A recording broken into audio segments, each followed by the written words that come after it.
দেখুন এই ভিডিওতে আমি একটা স্পেশাল এক্সারসাইজ আপনাদেরকে দেখাচ্ছি যারা অল্প পরিশ্রম করলেই হাঁপিয়ে ওঠেন। অনেকেরই দেখবেন যে সিঁড়ি দিয়ে একটুখানি ওপরের দিকে উঠছেন, হঠাৎ করে হাঁপিয়ে যাচ্ছেন, কিংবা অল্প কোনো কাজ করছেন, হাঁপিয়ে যাচ্ছেন। তো তাদের ক্ষেত্রে এই এক্সারসাইজটা দুর্দান্তভাবে কাজ করে এবং অবশ্যই কিন্তু এই রকম সিমটম দেখলে চিকিৎসকের পরামর্শ কিন্তু নেবেন এবং এর সঙ্গে অবশ্যই কিন্তু এই এক্সারসাইজটা আপনারা প্রত্যেক দিন কন্টিনিউ করবেন। তো এক্ষেত্রে আপনারা যেটা করবেন, জাস্ট হাত দুটোকে ঠিক এরকম ভাবে পেছনে দেবেন, ওকে, মাথার পেছনে দেওয়ার পরে পেছনের দিকে যখন আপনারা হেলে যাবেন, অর্থাৎ চেস্ট যখন ওপেন করবেন, তখন আপনারা ইনহেল করবেন নাক দিয়ে, আবার যখন এই পর্যায়ে আসবেন তখন আপনারা এক্সহেল করবেন মুখ দিয়ে। এটা যেন আপনাদের মাথায় থাকে, ওকে। তো কিরকম ভাবে আপনারা করবেন দেখুন,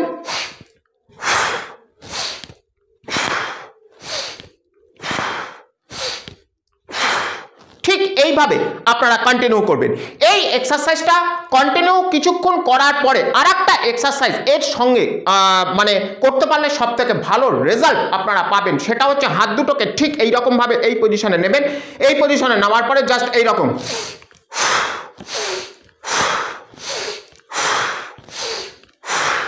অর্থাৎ পেছনের দিকে যখন হাতটা যাবে ইনহেল, সামনের দিকে যখন আসবে তখন হচ্ছে এক্সহেল। জাস্ট এই দুটো এক্সারসাইজ আপনারা কন্টিনিউ করে দেখুন, দারুণ ফলাফল কিন্তু এই দুটো এক্সারসাইজের মাধ্যমেই আপনারা পাবেন।